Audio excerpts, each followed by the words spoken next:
गायत्री विद्या मंदिर के YouTube online class में आप सभी बच्चों का स्वागत है। आज हम कक्षा 12 फिजिक्स पाठ 1 का दूसरा भाग पढ़ाने जा रहे हैं, जिसके अंतर्गत आवेशन की विधियां आती हैं। आवेशों के बारे में हम आप लोगों को बता चुके हैं, वैसे ठीक ही आवेशन की विधियों के बारे में जानिए। आवेशन की विधियां होती क्या हैं। आवेशन की मुख्य रूप से 3 विधियां होती हैं। आवेशन की 3 विधियां होती हैं, यानी आवेशन की 3 विधियां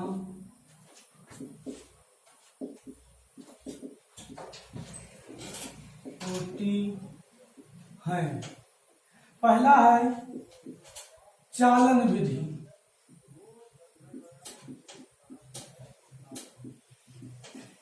पहला है चालन विधि। चालन विधि के अंतर्गत क्या होता है? चालन विधि के अंतर्गत यह होता है कि एक वस्तु निरावेशित रहती है, यानी उदासीन रहती है। दूसरी वस्तु जो रहती है वो आवेशित रहती है। पहली वस्तु को दूसरी वस्तु के पास जो अनावेशित है, जिसमें कोई आवेश नहीं है, अगर उसके पास लेके उसको जाते हैं तो वो दूसरी वस्तु भी क्या हो जाती है? आवेशित हो जाती है। यानी इससे आवेश चलकर जो निरावेशित वस्तु है उस वस्तु में पहुंच जाते हैं। तो इसी क्रिया को आवेशन की चालन विधि कहते हैं। जब आवेश चल के एक वस्तु से दूसरे वस्तु में जाता है तो इसको आवेशन की चालन विधि कहते हैं। परिभाषा देख लेंगे। यदि किसी आवेशित चालक को, यदि किसी, परिभाषा नोट कर लेंगे, यदि किसी आवेशित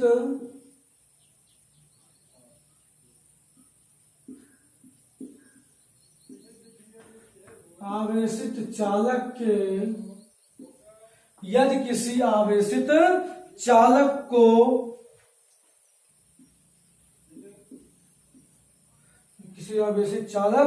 को किसी अन्य अनावेशित चालक से, किसी अन्य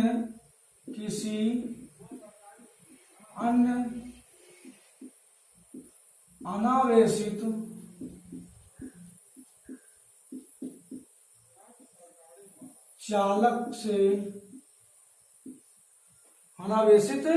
चालक से स्पर्श कराएं,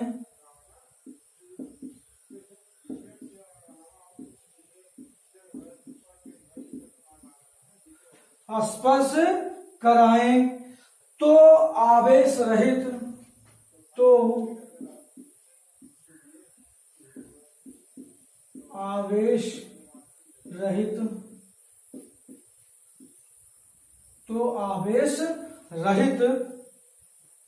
चालक, आवेश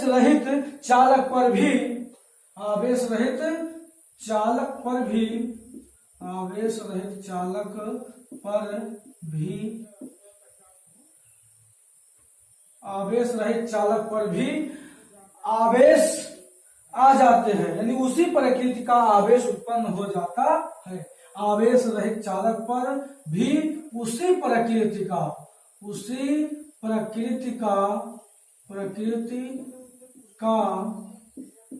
चालक, उसी प्रकृति का आवेश, आवेश रहेगा, उसी प्रकृति का आवेश उत्पन्न हो जाता है,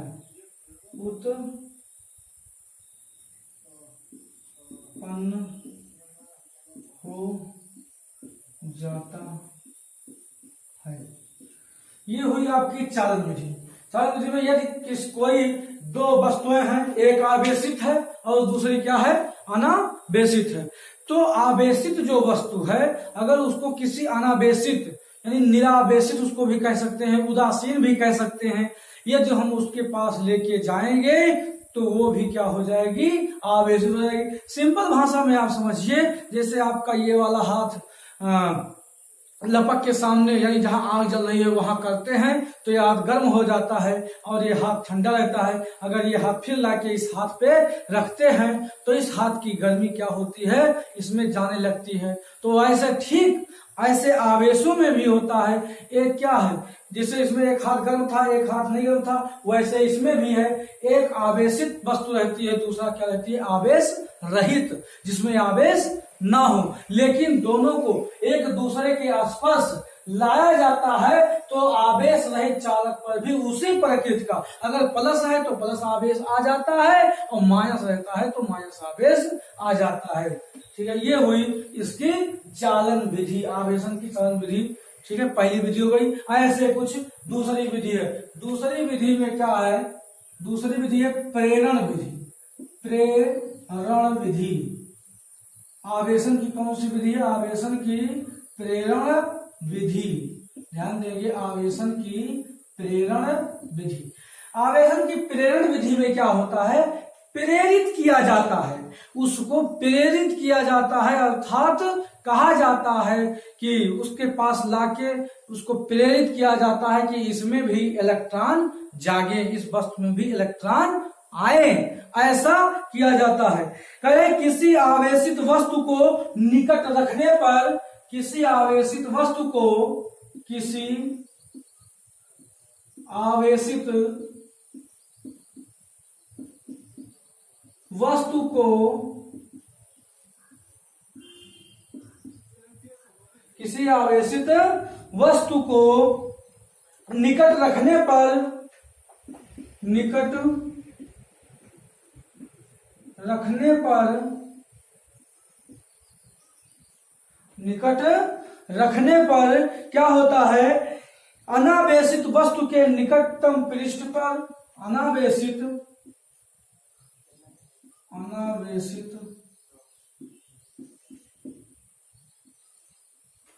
वस्तु के निकटतम पृष्ठ पर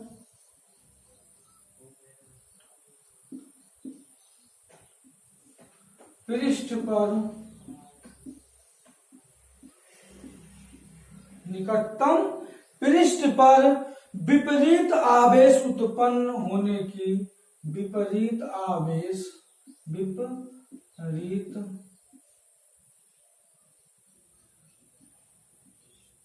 विपरीत आवेश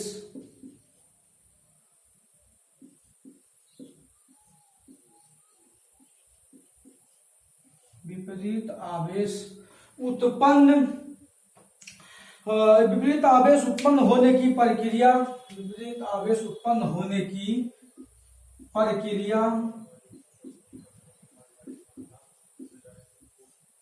विपरीत आवेश उत्पन्न होने की प्रक्रिया प्रेरण कहलाती है। प्रेरण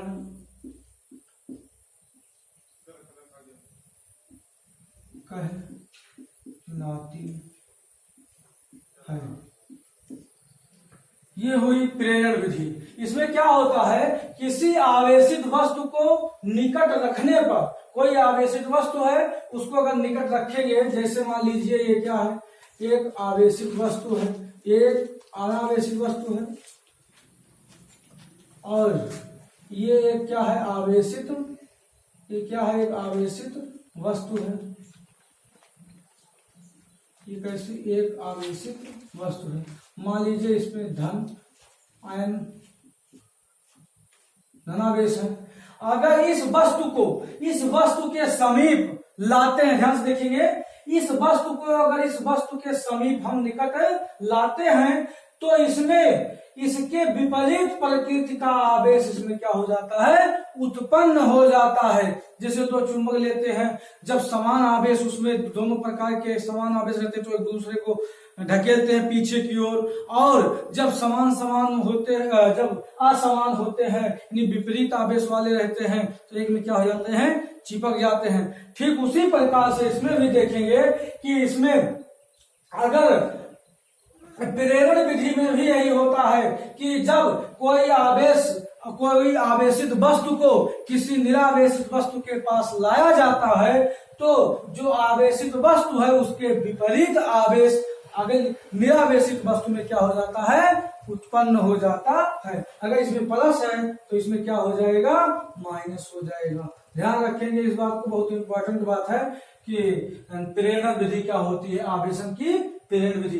तो आवेशन की चालन विधि आप लोग जान गए, आवेशन की प्रेरण विधि आप जान गए। आवेशन की एक विधि आपको और जानना है, जिस विधि का नाम है घर्षण विधि। आवेशन की घर्षण विधि नोट कर लेंगे, इसको उतार के आराम आराम से बहुत पढ़ाते हैं, एकदम आराम से आप नोट भी कर सकते हैं, कोई दिक्कत नहीं है। जहां कोई भी दिक्कत होगी हमको बताना, कमेंट करके वीडियो देखना, चैनल को सब्सक्राइब करना। यहां से जैसे वीडियो अपलोड होगी ऐसे तुरंत आपके मोबाइल में पता चल जाएगा कि वीडियो अपलोड हो गई है, और आप अपने घर पे बैठ के आराम से देखिए। अच्छा, देखेंगे घर्षण विधि। तीसरी विधि कौन विधि है इसकी, आवेशन की घर्षण विधि। घर्षण विधि। अच्छा, घर्षण विधि के अंतर्गत क्या आता है, ध्यान देंगे। इसमें क्या होता है, जब दो वस्तुओं को आपस में रगड़ा जाता है। घर्षण का मतलब होता है रगड़ना, जैसे हाथ को ऐसे ऐसे रगड़ते हैं, ठीक है, तो ये आवेशित होती है। जैसे इसको पेन को यहाँ रगड़ते हैं तो ये आवेशित हो जाती है, छोटे छोटे कागज के टुकड़े को उठा लेती है। तो इससे क्या होता है, ये घर्षण आवेशन है। ये कैसी विधि है, आवेशन की घर्षण विधि है। यानी जब दो वस्तुओं को आपस में रगड़ा जाता है, कह रहे हैं जब दो वस्तुओं को आपस में रगड़ा जाता है, जब दो वस्तुओं को आपस में रगड़ा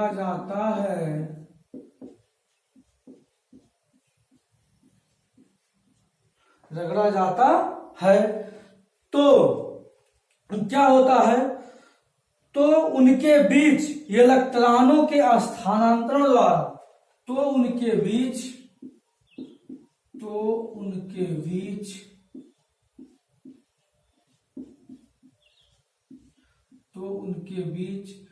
इलेक्ट्रॉनों के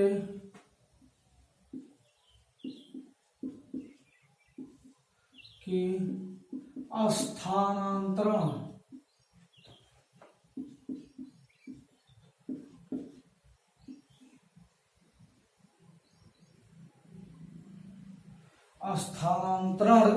ठीक है, स्थानांतरण द्वारा वस्तुओं पर आवेश उत्पन्न हो जाता है। स्थानांतरण द्वारा वस्तुओं पर आवेश उत्पन्न हो जाता है। आवेश उत्पन्न हो जाता है।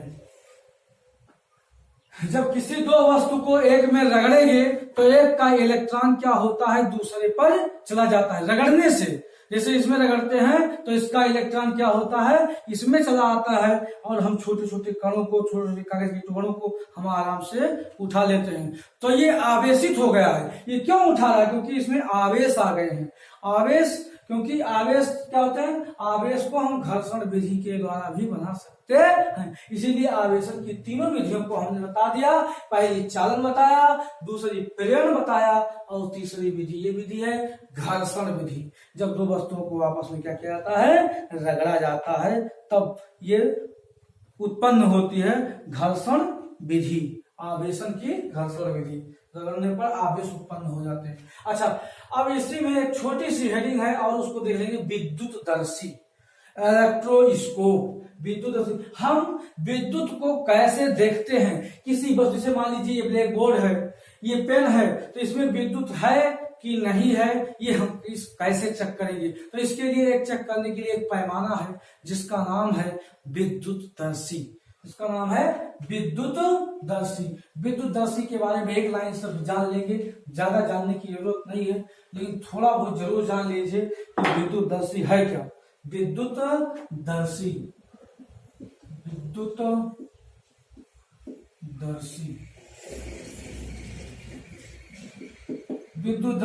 विद्युतदर्शी एक प्रकार का उपकरण है। विद्युतस्थी क्या है? एक प्रकार का उपकरण है। करें यह एक सरल उपकरण है जिसकी सहायता से, यह एक सरल उपकरण है जिसकी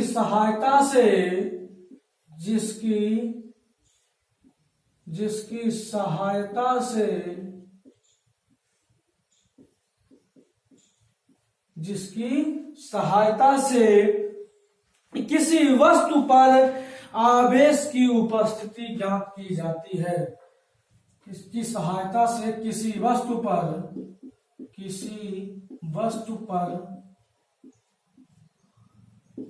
आवेश की स्थिति ज्ञात की जाती है।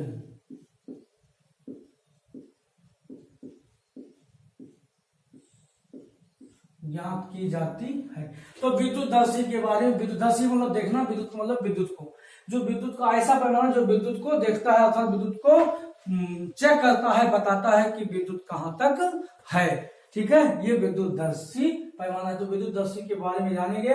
विद्युतदर्शी यह एक सरल उपकरण है जिसकी सहायता से किसी वस्तु पर आवेश की स्थिति ज्ञात की जाती है। बहुत इंपॉर्टेंट लाइन है, जान लेंगे। इसके बाद हम चलते हैं चालक एवं विद्युत रोधी पदार्थ पर। चालक एवं विद्युत रोधी पदार्थ पर, चालक क्या होता है और विद्युत रोधी पदार्थ क्या होते हैं, कई बार आप इसको पढ़ चुके हैं, लेकिन एक बार हमारे साथ और देख लेंगे। चालक क्या होता है, विद्युत रोधी क्या होता है। सबसे पहले देखेंगे विद्युत रोधी एवं चालक। विद्युत रोधी एवं चालक, ध्यान देंगे। सबसे पहले हम देखेंगे विद्युत रोधी, हेडिंगों में सबसे पहले हम देखेंगे विद्युत रोधी। विद्युत रोधी क्या होता है, ध्यान से देखेंगे। विद्युत रोधी का मतलब जिसमें ना हो, जिसमें विद्युत क्या हो, ना हो, ऐसे वस्तु को निरावेशित कहते हैं, विद्युत रोधी कहते हैं। मतलब इसमें विद्युत का क्या है, अवरोध है। अवरोध का मतलब रुकावट है, इसमें विद्युत नहीं जाती है, उसको विद्युत रोधी बोलते हैं। ध्यान देंगे। कह रहे वह पदार्थ जिनसे होकर, वह पदार्थ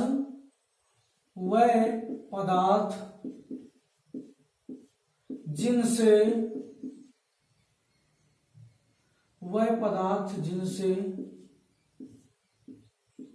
कह रहे हैं कि वह पदार्थ जिनसे होकर विद्युत आवेश, विद्युत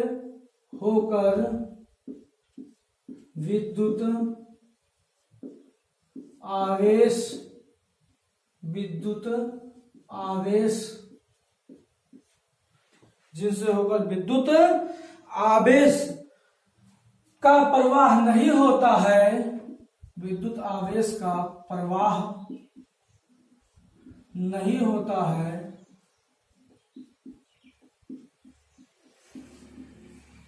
उसे विद्युत रोधी कहते हैं। उसे विद्युत रोधी कहते हैं। विद्युत रोधी कहते हैं। विद्युत रोधी कहते हैं। जैसे में क्या क्या रहेगा, विद्युत रोधी क्या है, जैसे लकड़ी हो गया, लकड़ी हो गई हमारी, लकड़ी, कांच हो गया,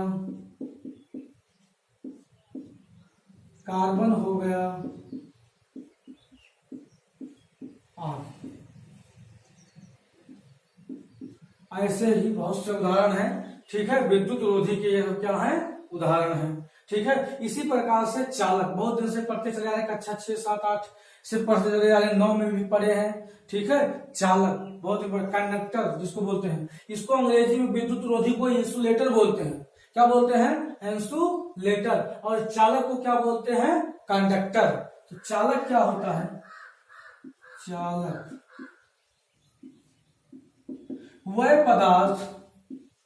वह पदार्थ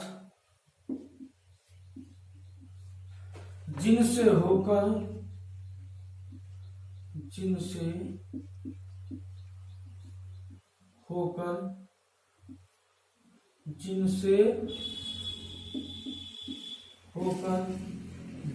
विद्युत आवेश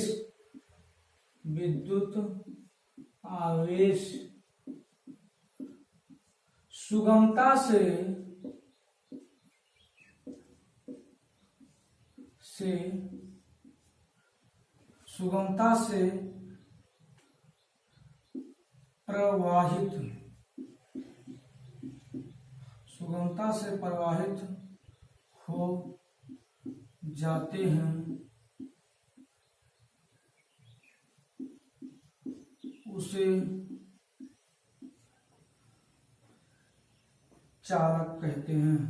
उसे चालक कहते हैं। कहे वह पदार्थ जिनसे होकर विद्युत आवेश सुगमता से प्रवाहित हो जाते हैं उसे चालक कहते हैं। जैसे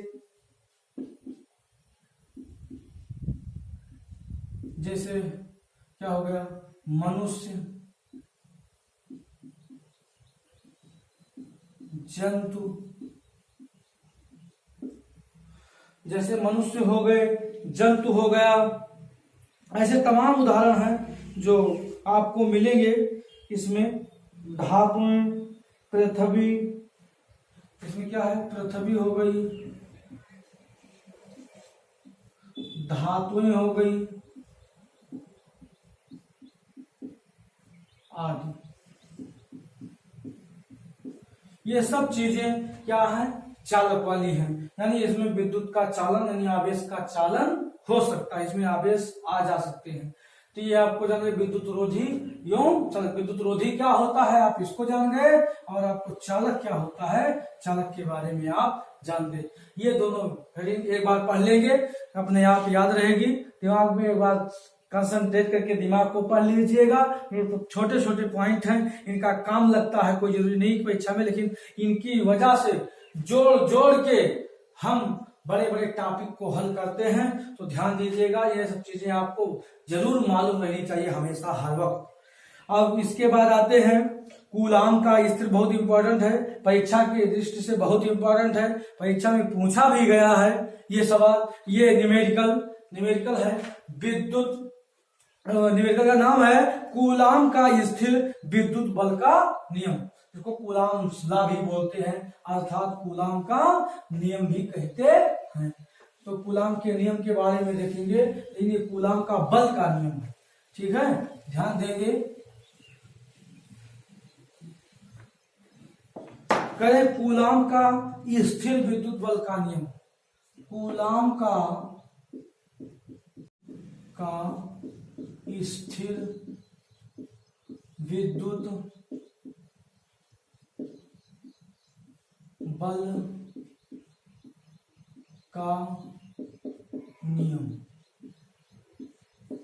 बहुत इंपॉर्टेंट डेरिवेशन है, बहुत छोटा, बहुत इंपॉर्टेंट है, इसको आप जान रखेंगे। इससे न्यूमेरिकल भी आपके बनते हैं, ऐसे सवाल बनते हैं, वो सवाल आपको लगाने में थोड़ा आसानी होगी अगर इस डेरिवेशन को आप समझ लेंगे तो।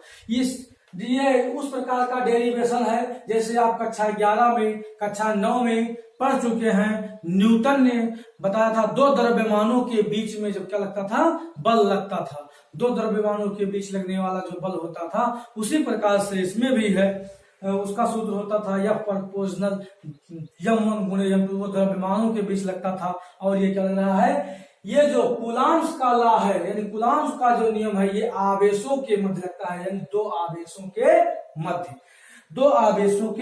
मध्य। तो ध्यान देंगे, पहले इसकी परिभाषा नोट कर लेंगे। दो स्थिर बिंदु आवेशों के बीच क्या है, दो स्थिर बिंदु आवेशों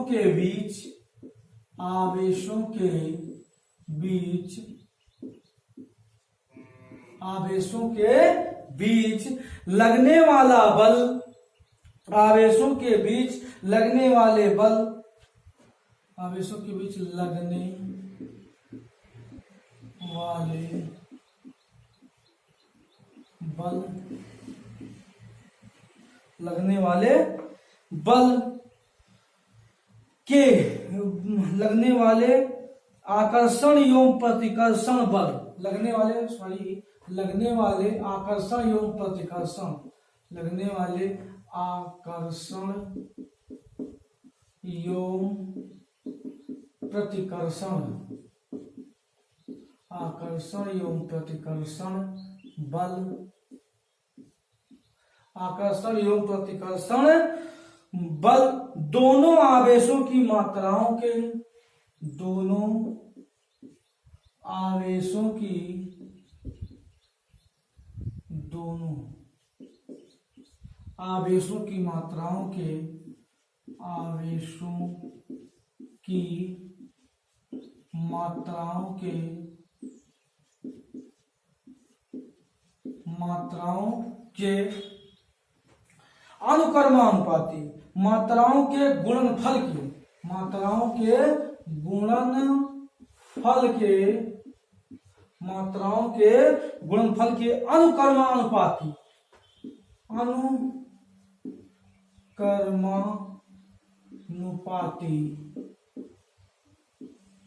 तथा उनके बीच की दूरी, तथा उनके बीच की दूरी के व्युत्क्रमानुपाती होता है, दूरी के वर्ग के व्युत्क्रमानुपाती होता है, व्युत्क्रमानुपाती होता है, व्युत्क्रमानुपाती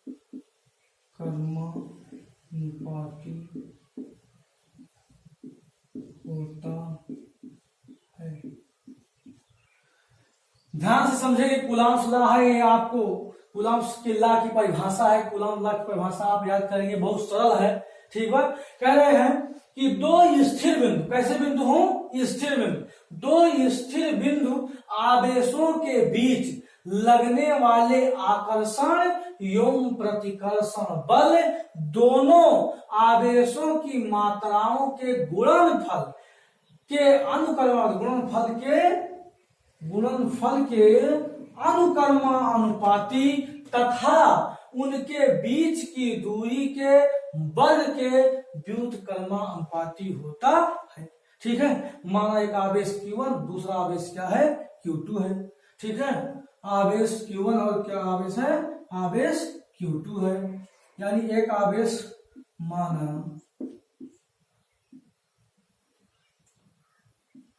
आवेश, एक आवेश क्या है Q1 और दूसरा आवेश क्या है Q2। एक लाइन R बराबर खींचेंगे, एक तरफ रखेंगे Q1 आवेश को, एक तरफ रखेंगे Q2 आवेश को, और इसके बीच की जो दूरी है, इस दूरी को क्या प्रदर्शित करेंगे, R से प्रदर्शित करेंगे। इसके बीच की दूरी को किससे प्रदर्शित करेंगे, R से प्रदर्शित करेंगे। एक आवेश यहाँ Q1 है, दूसरा आवेश यहाँ क्या है, Q2 है। कहीं भी रहा है दो स्थिर बिंदु आवेशों के बीच लगने वाले, अब इसके बीच आकर्षण बल भी लग सकते हैं, मतलब एक दूसरे को खींच भी सकते हैं और एक दूसरे को रिपेल भी कर सकते हैं, अर्थात पीछे की तरफ भी धकेल सकते हैं। ठीक है। ऐसी प्रक्रिया हो सकती है। कह रहे हैं कि दो बिंदु आवेश Q1 व Q2 निर्वात में जिनकी दूरी क्या है, R दूरी पर रखे हों तो कूलाम्स के नियमानुसार, ठीक है, तो कूलाम के, माना Q1 और Q2 आवेश निर्वात में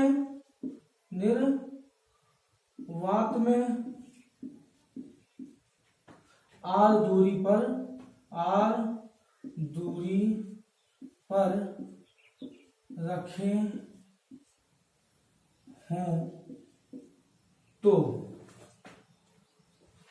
रखे हों तो कूलाम के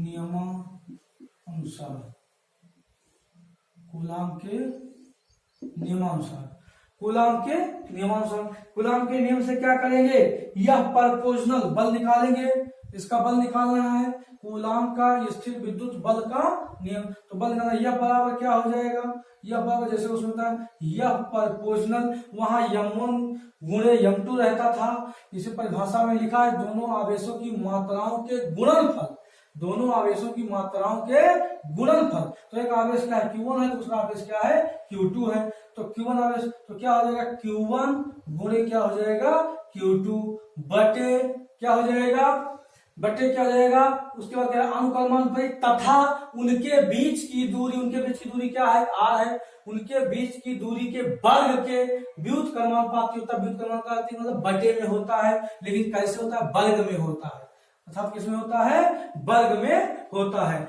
अच्छा इसको और आगे हम हल करेंगे तो इसको ऐसे भी लिख सकते हैं F प्रोपोर्शनल Q1 Q2 बटे R स्क्वायर, Q1 Q2 गुणे क्या हो जाएगा बटे हो जाएगा R स्क्वायर, ठीक है। अच्छा ये चीज यहां से अगर हटाते हैं साला मतलब ये चीज अगर हटाते हैं यहाँ बराबर का चिन्ह लगाते हैं तो एक नियतांक का प्रयोग करना पड़ेगा, नियतांक का प्रयोग करने पर क्या होगा दोनों तरफ के मान क्या हो जाते हैं बराबर हो जाते हैं। नियतांक का मतलब आप समझ लीजिए जैसे आप जिनके पास तराजू होती है, गांव वाली तराजू चलती है उसमें छोटा सा बटखरा रखते हैं यानी जिसको पसंगा बोलते हैं, ठीक है, वो रख कर क्या करते हैं दोनों पलड़े को बराबर करते हैं, दोनों पलड़े को बराबर करने के लिए वो उस चीज को रखते हैं और वो हर बात के साथ हमेशा पड़ा रहता है, तो वही क्या है नियतांक है। नियतांक का मतलब ये होता है जिसका अंक हो नियत, जिसका अंक हो नियत अर्थात जो कभी बदले ना किसी स्थिति में, इसीलिए तो यहाँ एक नियतांक रख लेते हैं, आगे लाइन में लिखेंगे नियतांक को कि F बराबर के एक नियतांक है, जहां के क्या है नियतांक के गुणे Q1 गुणे Q2 बटे R स्क्वायर, के जहां के एक नियतांक है, जहां के